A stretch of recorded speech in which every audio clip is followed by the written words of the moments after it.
Lísa Margrét Gunnarsdóttir forseti Landssamtaka íslenskra stúdenta og hún hingað komin að Rauða borðinu. Vertu velkomin til okkar.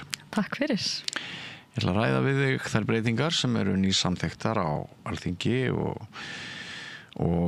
eru svona einhverju leyti búbót hefur manni skilist en eigi að síður þá eru þessi lán svolítið svona lakari heldur en mín kynslóð ólst upp við og ungt fólk sem ég hef rætt við segir mér að það ger ekki ráð fyrir því að taka námslán, verði allir bara að vinna með námi og svona. Þetta spyr allt stóra spurninga hvort við förum þá að fá minna út úr náminu og hvort við verðum þá ekki jafn góð í að sinna störfum okkar þegar námi lýkur. Þannig að áður en við förum í þessar breytingar það liggur alveg fyrir að það eru færri og færri sem taka námslán, ekki satt? Jú, lántökum hefur fækkað, alveg snarfækkað frá 2020 þegar þessi nýju lög voru samþykkt. Nýjustu tölur sem ég hef séð eru að lántökum hafi fækkað niður í 5.000 eitthvað svoleiðis og það eru auðvitað bara getgátur en það má alveg ætla að þessir hái vextir og óvissa greiðslubyrði spili þar inn í. Já, veistu, getur þú reiknað það út í prósentum, hve margir prósentulega? Já, við vissum að lántakar voru 18 eða 20.000, ég man það ekki alveg, langt síðan ég horfði á þessar tölur, en það var svona 2013-14 eitthvað svoleiðis og svo árið 2023 voru þeir orðnir 5.000. Það er rosaleg þróun. Já. Þetta er eitthvað sem bara kemur frá Menntasjóði en þetta er auðvitað allt öðruvísi lánaumhverfi heldur en áður af því að námslánin gömlu voru styrkur við námsmenn að því leytinu til að það voru lágir fastir vextir. Já. Núna eru markaðsvæddir vextir. Já. Það gerist 2020 sér. Jú, með þegar LÍN eða Lánasjóður íslenskra námsmanna breyttist í Menntasjóð námsmanna. Á vakt Lilju Alfreðsdóttur. Sannarlega. Já. Og þá var þetta kynnt sem bara virkileg framför í lánasjóðsmálum með þessum námsstyrk eða afslætti af námslánum. Ef allt gengur á óskum á námsferlinum. Að þú fer á tiltekna hraða. Já. En ekki spurt hve góðar einkunnir þú færð? Nei, það er í rauninni bara að þú ljúkir námi á réttum tíma. Það er svigrúm sem er ár en ef þú ert lengur en það að klára námið þá færð ekki þennan afslátt við námslok og þá ert að standa frammi fyrir yfir 60% hærri greiðslubyrði yfir ævina. En frumvarpið núna sem var samþykkt er virkilegt fagnaðarefni, bara svo það sé sagt. Já. Sérstaklega vegna þess að þessi námsstyrkur er núna ekki bara þegar þú klárar námið á réttum tíma, heldur færðu sem sagt 20% við lok hverjar annar og svo 10% aukalega þegar þú útskrifast, ef þú útskrifast á réttum tíma. Og við fögnum þessu í stúdentarhreyfinguna því að þetta þýðir að fleiri munu fá þennan námsstyrk. Af því að hverjir eru kannski viðkvæmastir fyrir því að fá ekki námsstyrk við námslok. Það eru þeir sem geta ekki klára námið sitt á tilteknum tíma, kannski vegna þess að þau þurfa að vinna mikið með námi til þess að eiga í sig á, vegna þess að þau eignast börn í námi, eru kannski með sértæka námsörðuleika eða af einhverjum ástæðum þurfa bara aðeins lengri tíma til að klára námið sitt. Já, og að þú minnist á fólk sem eignast börn leið og það er í námi, á sama tíma það er í námi. Við skerum okkur svolítið frá flestum öðrum þjóðum í þessu, það ekki? Jú, við eigum Evrópumet í barneignum í námi. Þriðjungur íslenskra nemenda er foreldra í námi. Ja. Svo það er þetta fyrirkomulag með námslánakerfið tekur ekki beint mið af sérstökum aðstæðum íslenskra stúdenta, heldur ekki því að við eigum annað Evrópumet. Við vinnum mest allra í Evrópu með námi. Ja. Yfir 3/4 vinna samhliða námi. Já. Sem hefur eflaust áhrif á hversu hratt þú getur klára námið þitt. Já. Ég tek undir það að þessar breytingar sem þú ert að nefna, þær hljóta að vera jákvæðar. En mér langar aðeins að staldra við þessa tvennu tíma áður en förum lengra. Og stundum er best að skilja heiminn með því að segja einhverjar sögur. Og til dæmis þegar ég fer í háskólanám sem var á 9. áratug síðustu aldar, þá ég kannski eitthvað aðeins að íkja en ég man ekki eftir neinum sem ekki fékk námslán. Námslán voru bara alfa og omega alls. Á sama tíma var algjör hending ef einhver var að vinna með námi. þetta þótti bara rosalegu pakki, erfiður pakki að vera námsmaður. Þú þurftir að standa þig vel, þú þurftir að leitast við að fá góðar einkunnir. Það var litið þannig á sem að samkeppnis umhverfið væri þannig að þú yrði bara að reyna að fá sem mest út úr náminu. Og svona í einhverju gamaldags rómantík þegar ég horfi aftur, þá held ég að bara flestir krakkarnir sem kláruðu sitt nám, þeir hafi upplifað það að þau væru bara mjög hæf til þess að gegna þeim stöðum, ábyrgðarstöðum sem að biðu þeirra í kerfinu. Vegna þess að þau voru ekki að vinna við eitthvað annað, vegna þess að þau settu 100% fókus í þetta.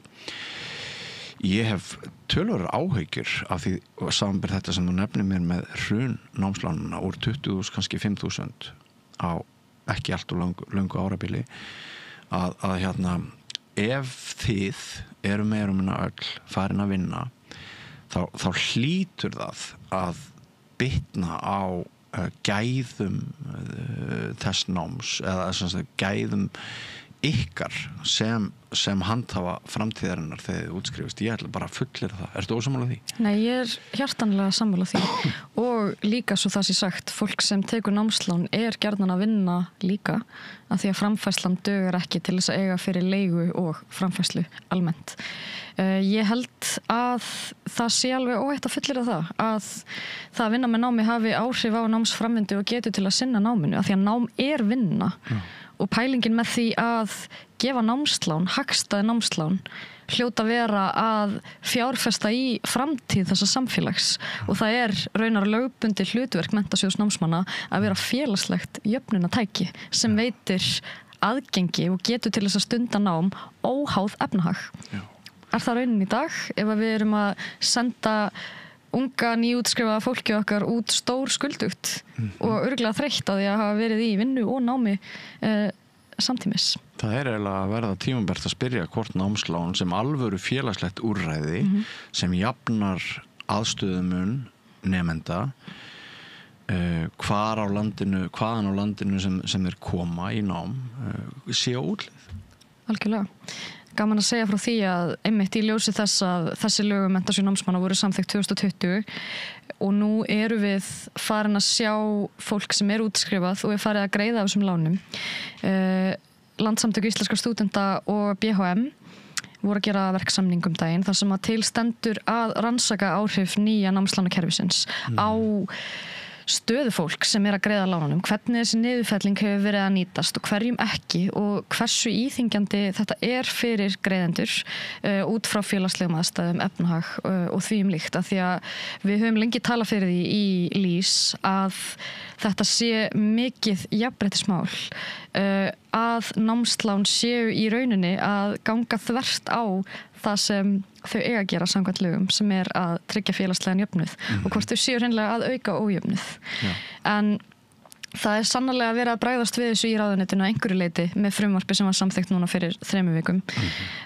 Við viljum sjá frekari endurskoðun lagana sem átti að gerast árið 2023 svo það sé sagt að þá þetta frumvarp svona eins og svona það verið að plástra það versta við afleiðingar nýja kerfisins en það ýmislegt sem á ennþá eftir að skoða og bæta en við erum ótrúlega sátt við þær breytingar sem eru kynntar til dæmis þetta með niðurfellinguna líka hópur sem við erum búin að vera að horfa sérstaklega á fólkið sem svolítið svona í ákveðnu millibilsástandi kannski byrjaði að taka lán í gamla línkerfinu og tók líka lán í nýja MSNM-kerfinu og stendur núna frammi fyrir því að vera að greiða af báðum lánum í einu sem þýðir mjög mikil greiðslubyrði í hverju einasta mánuði og miklu meira heldur en mánaðarlaun á hverju ári.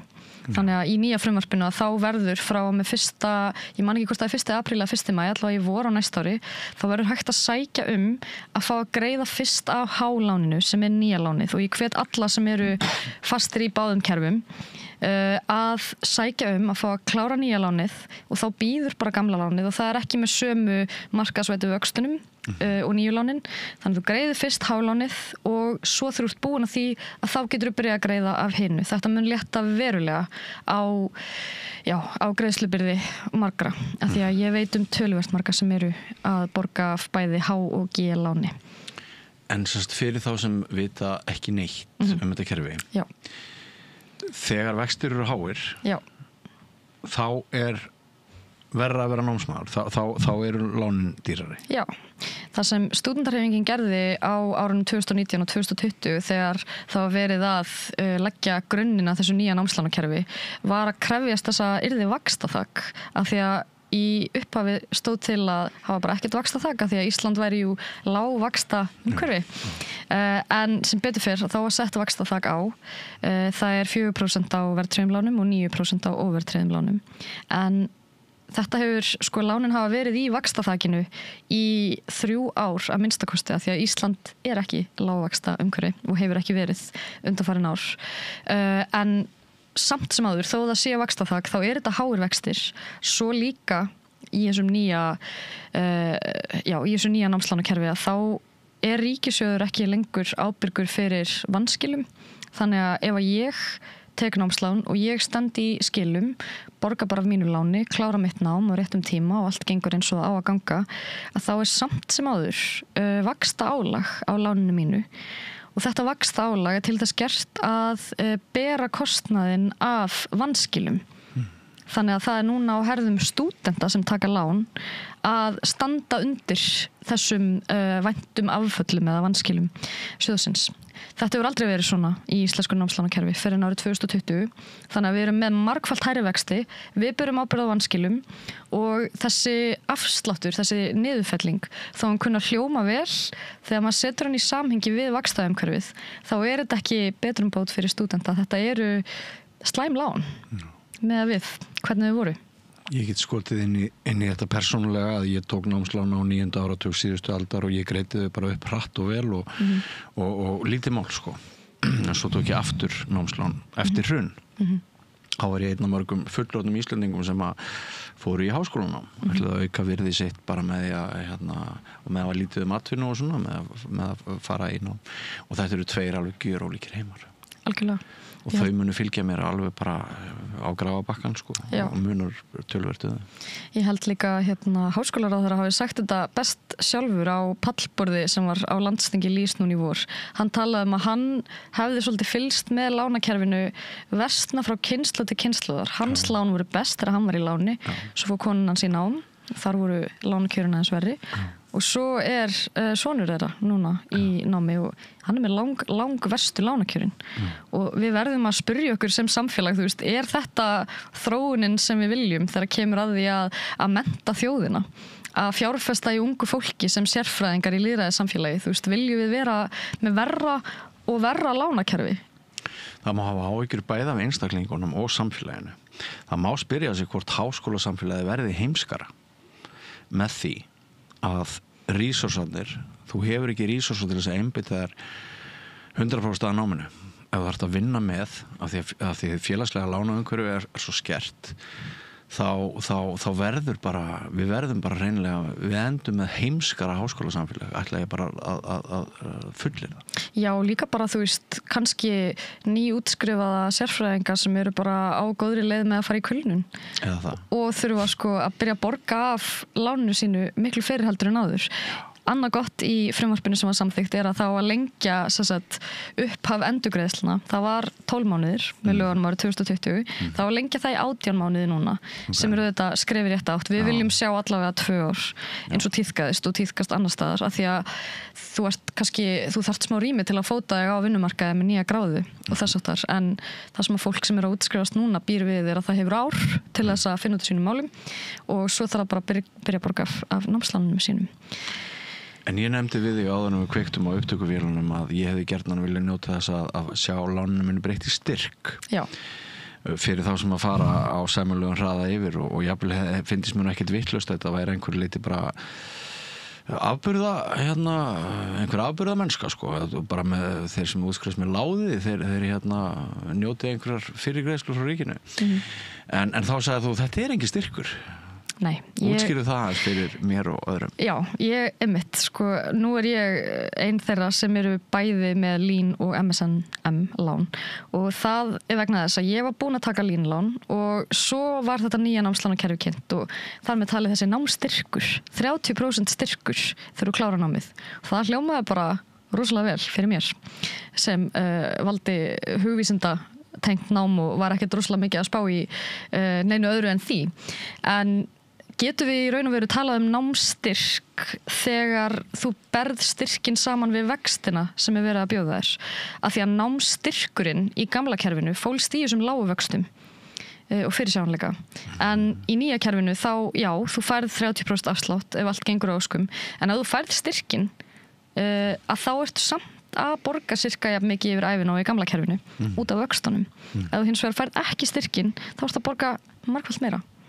Og það bara mjög mikilvægt að það sé sagt. En sko, ég á það til að vera rosa neikvæð í mínu tali námslánakerfið og ég vil nýta tækifæri og segja ef þú þarft að taka lán til þess að eiga efni á námi og langa til að mennta þig, að þá bara hvet ég eindregið til þess að taka bara lán hjá Menntasjóði námsmanna. Það hefur borið á einkaaðilum sem hafa boðið upp á námslán og bara alls ekki ef einhver að hlusta og íhuga að taka brúalán, ekki gera það. Af því að það eru margfalt verri lánakjör og þó að maður sé hérna dálítið svartsýnn og neikvæður með Menntasjóð námsmanna, þá það skástu námslánin sem bjóðast. Okkar hagsmunabarátta felst í því að krefjast betri lánakjöra og í rauninni að laga þetta kerfi, en það ekki þar með sagt að það sé betra að leita til einkaaðila til að fjármagna námið sitt. Það segja að þessar hugulegu bankastofnanir okkar sem í blóður í samkeppni hver við aðra koma með einhver svona úrræði þá getur verið gott að hugsa sér tvisvar. Já, skoðið það vel. Já. En svo það sé sagt að þá finnst mér nýja frumvarpið sem er orðið að lögum vera alveg mjög stórt skref í rétta átt og við auðvitað höldum áfram að berjast fyrir frekari endurskoðun og heildarendurskoðun sem átt að gerast árið 2023 af því að það margt sem má ennþá laga. En já, það alveg ástæða til þess að gleðjast yfir því að núna muni þessi styrkur nýtast fleirum af því að nú verður hann í lok hverrar annars, þannig að ef þú klárar einingarnar þínar á einni önn þá færðu styrkin, ekki bara eftir 3 ár ef eitthvað kemur ekki fyrir þig. Þannig að það svona, já, til þess að vera smá jákvæð inn í alla þessa gagnrýni mína. En má ég skjóta það aftur niður úr jákvæðinni? Okay. Þú ert ekkert rosalega ánægð með hækkun skrásetningargjald? Herru, nú förum við lóðbeint aftur í neikvæðnina. Nei, það nefnilega, það komið svolítið á óvart.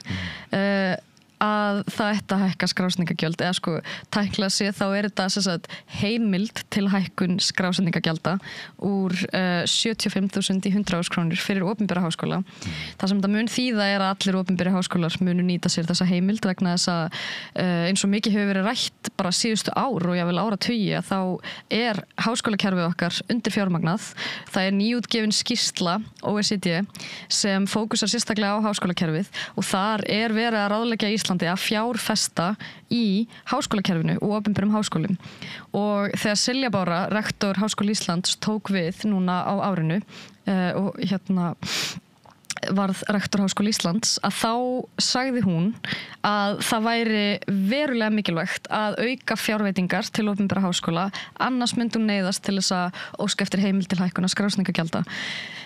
Og það pólitísk ákvörðun að fjármagna ekki opinberu háskólana betur og það líka pólitísk ákvörðun að reyna að plástra það sár með því að velta aukinni fjárhagslegri byrði yfir á ungt fólk og stúdenta að hækka skrásetningargjaldið úr 75.000 í 100.000. Það gefur kannski svona 600 milljónir inn í kerfið og það ekki nóg til þess að mæta langvarandi fjársvelti háskólastigsins. Það dropi í hafið fyrir það, en það alveg munur fyrir háskólanema, 75.000 eða 100.000 krónur. Og þar finnst mér bara dálítið ámælisvert að reyna að hálfleysa vandann með því að rukka það sem ekki einu svona skýrt hvort séu skrásetningargjöld af því að opinberum háskólum ekki heimilt að rukka skólagjöld en stúdentarhreyfingin hefur í gegnum árin svolítið sett spurningamerki við í hver þessi skrásetningargjöld að fara. Þetta bara leið til þess að reyna að fá einhvern peningin í kerfið og árið 2020 þá var háskólanemi sem kærði Háskóla Íslands vegna skrásetningargjaldsins og bara setti spurningamerki við hvort þetta væri lögmætt. Kærunefnd eða áfrýjunarnefnd í kærumálum háskólanema tók þetta mál fyrir og dæmdi þessum háskólanema í vil árið 2023. Sem sagt, skrásetningargjöldin eru ólögmætt. þessu var áfrýjað og samt ákveður ráðuneytið að leggja fram þessa heimild til hækkunar gjaldana þó að það sé ekki komin niðurstaða í áfrýjunarnefnd.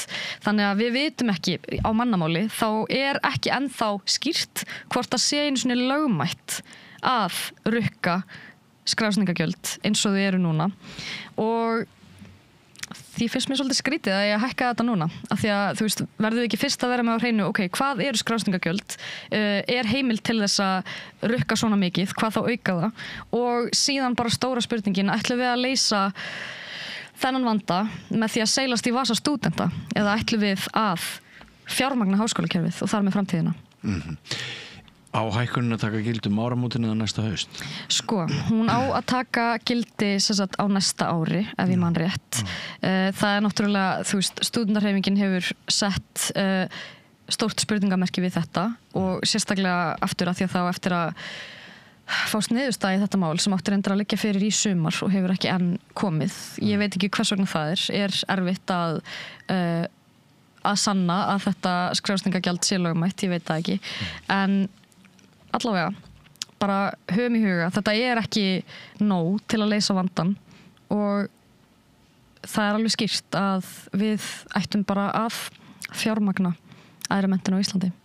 Þá komum við aftur að því sem þú varst að segja áðan sem er bara hver er framtíð háskólanáms á Íslandi. Já. Og hvað verður kerfin okkar? Hvað verður þennan hvata til menntunar þegar við höfum brugðist við með þeim hætti sem við höfum verið að ræða? Algjörlega. Á sama tíma, ég hef mjög miklar áhyggjur af því náttúrulega bara hver staða ungs fólks heilt yfir er á Íslandi og mér finnst stjórnvöld og bara við öll meira og minna skauta framhjá því að Ísland er náttúrulega bara í bullandi samkeppni við alheiminn og búsetu ungra Íslendinga og okkar besta fólk. Við verðum að gera eitthvað til þess að gera því kleift að búa hérna því að margar rannsóknir sem sýna það að það er svona ákveðin ættjarðar ást í hjarta flestra Íslendinga. Íslendingar vilja búa flestir hér í landi en það er náttúrulega meirinn að segja það og núna ef við förum aðeins úr námslánunum sem að við erum sammála að þetta eru töluverðar betrumbætur en betur má við duga skal og þessir þróun sem þú færði yfir, hún er mjög sláandi. Á sama tíma og sem sagt þessar áskoranir hafa verið fyrir þá sem að kjósa að fara í langskólanám, þá er náttúrulega húsnæðismarkaðurinn eiginlega bara lokaður og mjög mikil stéttaskipting að eiga sér stað að þeir foreldrar sem eiga pening til þess að hjálpa börnunum sínum, hvort sem það er til þess að stunda nám eða kaupa íbúð, þeir náttúrulega gera það en það er nú ansi margir sem ekki hafa ráð á því og bara svona ef maður aðeins víkja þér persónulega, ert þú sjálf íbúðareigandi eða? Nei, ég er ekki íbúðareigandi sjálf og það er enginn á mínum aldri í kringum mig sem hefur náð að kaupa sér íbúð án aðstoðar fjölskyldu. Þú þarft að fá hjálp frá foreldrum eða einhverjum sem getur gefið þér milljón eða nokkrar. Enginn á þínum aldri segir? Nei, ég á alveg fullt af vinum sem eiga íbúð en það er alltaf með aðkomu foreldra og margra ára sparnaður og ég meina mér finnst ekkert endilega neitt að því að þú þurfir að leggja fyrir og vinna hart að því að eignast íbúð en það er ekki nóg og ég meina þú veist, við sáum frétt fyrir ekki svo lengur síðan það sem manneskja í 3 vinnum að borga himinhátt leiguverð stóðst ekki greiðslumat þó hún ætti fyrir útborgun og íbúð. Þannig að þú veist, vandinn er margþættur. Það er ótrúlega erfitt að komast inn á húsnæðismarkaðinn. Fyrir ungt fólk er það nær ógerlegt nema með aðkomu aðstandenda sem eiga efni á því að hjálpa þér. Og ég sjálf sem hefur verið á leigumarkaði, ég á ekki þannig bakland að það sé hægt að gefa mig peninga eða lána mig pening svo ég geti keypt mér íbúð. Bara eins og svo margir sem ég þekki. Algjörlega. Já. Það er bara frekar fjarstæðukendur draumur fyrir mig eina að kaupa íbúð þó ég leggi fyrir. Myndi ég þá komast í gegnum greiðslumat? Veit það ekki. Þannig þetta er staðan og hún er alvarleg að því að nú er ég ekkert að tala fyrir hönd stúdentarhreyfingarinnar heldur bara frá mér persónulega. Mér finnst bara húsnæði, það eiga þak yfir höfuðið vera bara grundvallar mannréttindi. En það er frekar óaðgengilegt fyrir stóran hóp ungs fólks og verður bara verra. Þú veist, við sjáum að kaupmáttur ungs fólks hefur staðið í stað í 20 ár. Við erum að koma stór skuldug út á vinnumarkað. Og við erum erfitt með að eignast okkar fyrstu eign nema við búum svo vel að eiga góða að sem eru í þannig fjárhagslegri stöðu. Þannig þetta bara, ég har alveg komin tími til að tala um það og það hefur nú svo sem verið mjög mikið umræðin undanfarið hvað staða ungs fólks orðin slæm. Auðvitað hafa allir verið að keppast við að ná fyrir kaupmætti eftir hrun en mér finnst ungt fólk hafa setið á hakanum allt of lengi. Það sem ég líka og mér finnst bara að svo ég fletti aftur upp í mínum reynsluheimi og ég var í 40 ára aftur í tíman. Það var bara hending í mínu minni ef foreldrar voru að koma að afborgunum því að leggja fyrstu skrefin. Þetta var yfirleitt eitthvað svona byggs með lánin, stundum eitthvað smá svindl sko, með að komast inn einhvern lífeyrissjóð eða eitthvað, af því að kerfið hefur oft verið þannig að það var svona pínlítið þurft að teygja eitthvað á tvista sko, en fólk komst út úr vítarhing leigunar á eigin spýtum. Einmitt. Nú leigumarkaðurinn bara orðin þannig að það er ekki séns að þú getur lagt fyrir til þess að eiga fyrir útborgun og íbúð ef þú ert á annað borð fastur á leigumarkaði og staðan þannig að þú þarft annarkvort að búa það vel að geta búið í foreldrahúsum og lagt fyrir og svo líklega fengi smá hjálp eða vera fastur á leigumarkaði. Já, hugsaðu þér sko húsalega á höfuðborgarsvæðinu hvað þó út á landi, hún var nú ekki mjög há sko hér fyrir nokkrum áratugum en nú er komin upp úr öllu valdi á sama tíma og við erum að ræða hitt. Já. Þannig að óbreyttu þá bara það er svona fyrir þér einhver bara ómöguleiki að eignast húsnæði. Já, það er ekki það var alltaf svona forgangsatriði hjá mér, þú veist, að leggja fyrir og svona, þú veist, það virtist vera smá svona ínáanlegu draumur, svo bara einhvern veginn urðu milljónirnar sem ég þurfti að eiga alltaf fleiri og fleiri og svo bara ákvað ég að vera ekki of mikið að spá í þessu af því að þú veist, kannski ef ég kaupi íbúð með einhverjum öðrum með eitthvað og einhvern veginn finnst peningur eða markaðurinn verður þannig að það verður einhver glufa en þú veist, þetta er ekki ofalega á sjóndeildarhringnum hjá mér, það bara verður að segjast eins og er og ég veit að ég er ekki ein í þeirri stöðu þvert á móti. Þekkirðu marga sem að búa í útlöndum en vildu búa hér? Já, ég þekki marga sem kannski fóru út að sækja sér menntun og hafa ekki fengist heim.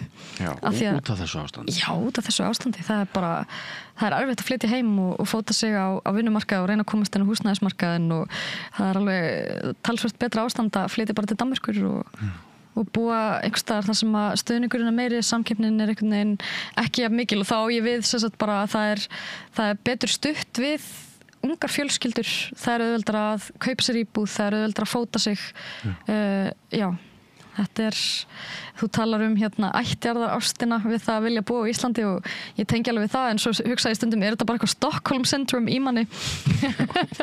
Er það sama? Það er mjög góð spurning það er mjög góð spurning en sko þessi hópur, það má alveg kalla hann efnahagslega flóttamenn sko.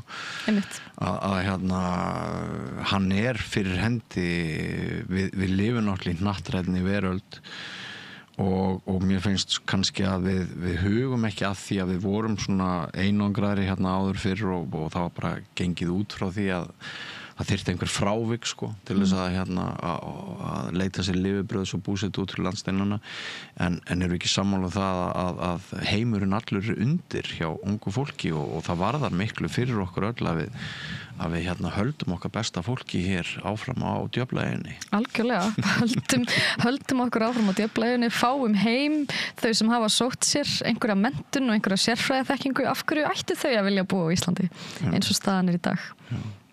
Já. Mér langar kannski að lokum að spyrja þig út í svona hinn besta heim allra heima eins og Voltaire skrifaði sko hvaða námslánakerfi væri svona raunhæf en raunhæf lausn fyrir bæði nemendur og ríkið hver væri sviðsmyndin, óska sviðsmyndin þín? Einmitt. Það eru kannski 2 sviðsmyndir sem ég finnst koma til greina sem að svona má deilum hvor sé betri. Nú erum við í einhverju frekar furðulegu millibilsástandi finnst mér. Við tókum skref í 8 norsku styrkjakerfi. En það margt sem vantar upp á þar. Það sem, ég myndi annarkvort vilja stiga skrefi til fulls og horfa í áttina norsku styrkjakerfi. Það þá 40% niðurfelling, 25% í lok hverrar annar og 15% við námslok. Námslokin þyrfti ekki að vera innan einhvers tímaramma. Þú færð bara afslátt þegar þú klárar námið. Þú ætla að segja að normenn gerir miklu betur við námsmenn. Miklu betur, já. Til dæmis varandi tímamörkin þegar kemur á námslokum. Þú færð alltaf afslátt í lok hverrar annar og þú færð líka afslátt þegar þú klárar. Og það ekki þröngum skilyrðum háð. Þannig að draumasviðsmyndin mín styrkjakerfi sem sveigjanlegt. Það allt í lagi þó þú þurfir eitthvað lengri tíma til að klára námið. Það sem ég finnst mjög gott í norska kerfinu líka að þau lána fyrir þreyttum einingum. Sem þýðir það ef ég tek 30 einingar á önn og ég næ ekki að klára 30 einingar. Kannski næ ég ekki einu svona klára lágmarks eininga viðmið sem á Íslandi 22 einingar í dag. Það sem gerist þá í Noregi að ég fæ ekki afsláttinn. Ég fæ samt lánið, af því þetta jú lán með markaðsvöxtum. Það sem gerist á Íslandi að þú kannski ert í 30 einingum og þú nærð ekki að klára 22 af því að það bara kemur eitthvað upp á. Þá þarft þú að endurgreiða lánið strax, kannski 500 kall fyrir önnina, þó þetta sé lán. Mér finnst það ekki fullkomin sviðsmynd. Þannig að fullkomin sviðsmynd fyrir mér, ekki fullkomin en bara góð, væri að það væri lánað fyrir þreyttum einingum af því að allt nám nám, sama hvort þú nærð að ljúka einingunum eða ekki, og þetta lán, ekki styrkur. Það væri kannski eðlilegt að greiða tilbaka ef þú fengir bara pjúra námstyrk, en þetta lán. Þannig að ég myndi vilja sjá það eða, og þetta bara mín persónulega skoðun aftur, en gamla námslánakerfið fyrir mér hljómar miklu betur. Og ég talaði við Dag B. Eggerts þetta daginn og hann sagði mér að þegar hann var forseti stúdentaráðs in the 90s að þá voru þau í brjálaðri hagsmunabaráttu af því að það átti að hækka vextina upp í 1% og ég sagði bara já. Þannig að þú veist, annarkvort að gera þetta kerfi almennilegt eða bara horfa til þess hvort þetta hafi bara verið betra hinsegin. En það aftur bara mínar persónulegu vangaveltur. En allavega með frumvarpinu sem núna orðið að lögum, þá væri ég til að sjá skrefi tekið til fulls og að við séum með námslánakerfi sem uppfyllir raunverulega þetta lögbundna hlutverk sitt sem félagslegt jöfnunartæki og það sem vantar aðalega í kerfi núna sveigjanleiki. Af því að þú veist, að fá undan þá frá námsárangri, þú þarft líka að vera í öndunarvél til að fá hann, annars bara þarft að borga lánin tilbaka strax. Mér finnst það ekki vera stuðningu við námsmenn, mér finnst það vera refsing fyrir félagslegar eða efnahagslegar aðstæður. Og hvert við komin þegar það jafnvel neikvæður ávinningur efnahagslegur af menntun? Nákvæmlega. Hvað skilaboð það? Þú tekur glata lán og svo græðir ekkert á því að hafa menntað þig. Það ekki þróun sem ég vil sjá. Eins og var kynnt í skýrslu hér daginn. Nákvæmlega. Nú veit ég að það hefjast vinna í ráðuneytinu einhverja allsherjar stefnu í háskólamálum sem stúdentarhreyfingin hefur kallað eftir í mörg ár og við erum strax byrja á fullu í að vinna að okkar áherslum hvað varðar háskólastefnu. Og ég hlakka bara til að sjá hver fókusin verður þar af því að mér finnst löngu tímabært að fjárfesta almennilega í ungu fólki í háskólakerfinu að horfa á menntun sem auðlind, ekki bara að framleiða vinnuafl fyrir fyrirtæki, heldur að fjárfesta í menntaðri, sjálfstætt og gagnrýnt þenkjandi þjóð sem við gleymdum dálítið hérna síðustu árin og áratugina. Þú tekur ekki rökin gild að fáviska mín sé jafn rétt á visku þinni? Ekkert endilega, Allir hafa rétt á sinni skoðun, en þá, þú veist, á hverju byggist skoðunin? Og öll samfélög, við þurfum gott fólk. Já. Við þurfum leiðtoga. Við þurfum fólk sem kann vinnubrögð, sem er tækjum og tólum búið til þess að hérna á ögur stundum að hérna kalla sitt besta fram en maður sko heyrir svolítið það er svo mikil ofmenntun í gangi þetta er allt sem bara meira en eitthvað rugl þetta háskólanám og svona þú heyrir þessar raddir líka heldur betur heldur þetta hangja einhver leyti sama við hnignun námslánakerfisins og hvernig við höfum látið þessi kerfi drabbast niður? Ég þori ekki að fullyrða neitt með það sko en ég velti stundum fyrir mér hvort aukin aðsókn kvenna að háskólanámi og það að konur hafa verið í meiri hluta háskólanema hafa einhver áhrif á það hvernig við horfum á virði menntunar. Mér finnst oftast talað greinar eða fræðigreinar út frá ákveðnum félagsvísindum og hugvísindum og mér finnst mjög mikilvægt að við gleymum ekki vægi félagsvísinda og hugvísinda í samfélaginu. Já, mér finnst mjög vont að sjá hvert umræðan á það til að fara en já, ég vona að við sem samfélag gleymum því ekki hvað það er ótrúlega mikilvægt að standa vörð menntun, sérstaklega á tímum mjög mikillar upplýsingaóreiðu.